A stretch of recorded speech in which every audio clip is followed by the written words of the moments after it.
مہربان صاحب ٹینکوں سے توپوں سے ان چیزوں سے نہیں ہوگا اور وہ ہمیں بتا رہے ہیں maybe we are being too harsh on Maryam Nawaz. Actually میں اس گفتگو کو سیاست سے دور لے کے جانا چاہتی ہوں. پولیٹیکل پوائنٹ سکورنگ سب کر سکتے ہیں مگر یہ ایک بہت ہی سنگین مسئلہ ہے.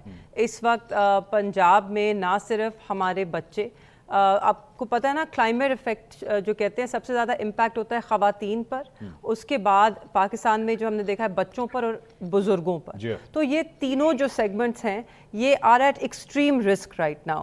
آپ نے یہ بھی پڑھا ہوگا کہ اس وقت لاہور میں جو لوگ رہ رہے ہیں ان کی جو لائف ایکسپیکٹنسی ہے وہ 5 سالوں سے کم ہو گئی ہے اس انوائرمنٹ میں رہ کر. تو یہ ایک بہت ہی it's a very big crisis and اس کو ہمیں سیریسلی لینا ہوگا. اس پہ میں سیاست نہیں کرنا چاہتی. لیکن انہوں نے کہا ہے کہ اس میں آپ لوگوں کا بھی قصور ہے. آپ لوگوں سے مراد پی ٹی آئی کی پچھلی گورنمنٹ کا جس نے وہ اقدامات نہیں اٹھائے جس کی وجہ سے آج ہم اس صورت جی اس کے اوپر بھی آ جاتے ہیں. بٹ جو 26ویں آئینی ترمیم ابھی انہوں نے پیش کی اس کے اندر فنڈامنٹل جو بنیادی حقوق ہیں اس کے اندر انہوں نے ایک ایڈیشن کی کلین اینڈ سیف انوائرمنٹ کی. میرے خیال میں اگر اس کو مد نظر رکھا جائے کہ ایک نئی آپ نے فنڈامنٹل رائٹ ڈکلیئر کیا ہے کلین اینڈ سیف انوائرمنٹ، تو اس وقت جس طرح وہ روندی جا رہی ہے یا وائلیٹ کی جا رہی ہے پنجاب میں، اس وقت پنجاب حکومت جو ہے it is failing to provide a clean and safe environment to its citizens, especially to its children جو آپ کا اثاثہ ہیں، جو آپ کا مستقبل ہیں. بچوں کو تو بہت بری طرح یہ افیکٹ کر رہا ہے. اور ہم یہ نہیں سوچ رہے ایک پالیسی پرسپیکٹو سے، اگر آپ ہولسٹکلی دیکھیں جو ہم پالیسی کو نہیں دیکھتے اس ملک میں، تو اس کا جو 10 سال بعد آپ کے پبلک ہیلتھ سیکٹر پہ امپیکٹ آئے گا. آپ کے جو لنگ ڈیزیز ہے وہ بڑھے گی، آپ کے لنگ کینسرز بڑھیں گے، آپ کے تھروٹ ریلیٹڈ کینسرز میں انکریز آئے گا، آپ کے pneumonia. You going to need in 10 years ابھی پلاننگ کرنی چاہیے آپ کے ہیلتھ سیکٹر کو، جو لنگ اور تھروٹ ENT ڈپارٹمنٹس کو آپ کو بڑھانا پڑے گا کیونکہ اس ماحول میں رہتے ہوئے آپ کے جو ڈیزیزز ہیں وہ بہت بڑھیں گے. تو this for me is a very big problem. میں اس پہ سیاست بالکل بھی نہیں کرنا چاہتی. اس کی وجوہات کیا ہیں؟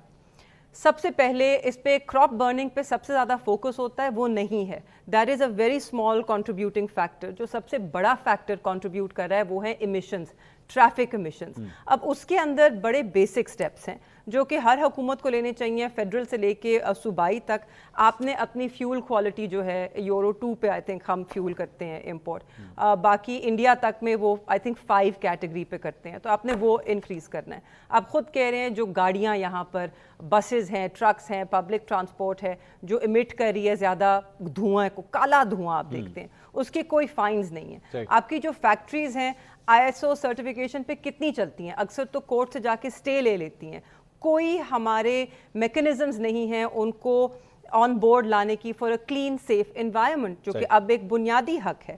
اس کے بعد سب سے ایک اور فیکٹر ہے جو سب سے بڑا فیکٹر ہے میری نظر میں، ڈیفارسٹیشن. ہم نے فری ویز بنائے، ہم نے سڑکیں بنائی، ہم ہاؤسنگ سوسائٹیز بنا رہے ہیں اور اس کے لیے ہم اپنی گرین ایریاز، گرین بیلٹس کو قربان کر رہے ہیں. زوننگ جو آپ کی پیپر پہ شاید ہوتی ہے اربن پلاننگ جب آپ کرتے ہیں، بس اس زوننگ کو انفورس کوئی نہیں کر رہا. اس کی سولوشنز ہیں، امیجیٹ ٹرم بھی ہیں، لانگ ٹرم بھی ہیں. امیجیٹ ٹرم آپ بالکل 5 یا 10 دن کا لاک ڈاؤن لگا دیں یا ہر مہینے 5 دن کا لاک ڈاؤن لگائیں، مگر وہ لاک ڈاؤن پرماننٹ سولوشن نہیں ہے. لاک ڈاؤن کے اندر ہم نے ڈھونڈنا ہے، ٹٹولنا ہے کہ ہمارے پاس اس سے زیادہ سولوشنز کیا ہیں، ہم کس طرح کریں. ٹریفک کو ہم کیسے ایریاز میں محدود کریں، ہم لوگوں کو the way your city is designed، جس طرح آپ کے شہر میں لوگ انٹریکٹ کرتے ہیں، you go more local، ہر کوئی اپنے ایریاز میں رہے. اسکولز کے لیے آپ پبلک ٹرانسپورٹ کو انکریج کریں یا کار پولنگ کو انکریج کریں. پاکستان تحریک انصاف نے ایک انیشیٹو شروع کیا تھا بلین ٹری سونامی کے نام سے. سب نے people didn't take it seriously کیونکہ اتنا بیسک اور آسان سا کانسیپٹ تھا، مگر اگر ہم اس کو کنٹینیو رکھتے اور ہم فارسٹیشن کی طرف جاتے، اسپیشلی اربن فارسٹیشن، تو 20 سے 30% یہ جو اس وقت ایشو ہے یہ میٹیگیٹ ہو سکتا تھا. تو there are lots and lots of solutions. آپ کی بلڈنگ پلانز میں اگر آپ مینڈیٹری کر دیں کہ اتنی اسکوائر فٹیج گرین ایریا ہونی چاہیے. نیو یارک میں آپ نے دیکھا وہ تو سارا ورٹیکل ہے نا، اس کے اوپر گرین روفس آر مینڈیٹری. ٹھیک